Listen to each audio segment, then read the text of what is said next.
The team from the regional office began their next day with a lovely walk through the renowned Great Forest of Debrecen. The main activity of the day was visiting the learning center of the university.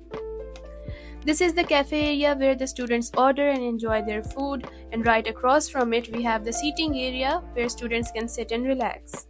The Learning Center has 3 floors, and other facilities on these floors include lecture halls, exam rooms, seminar rooms, an IT area, prayer rooms, and a terrace as well.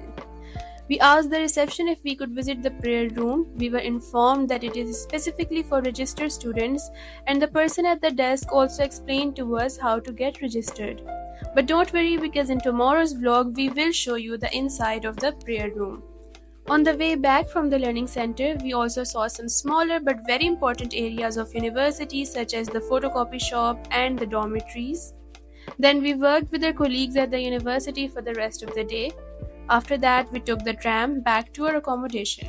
See you tomorrow.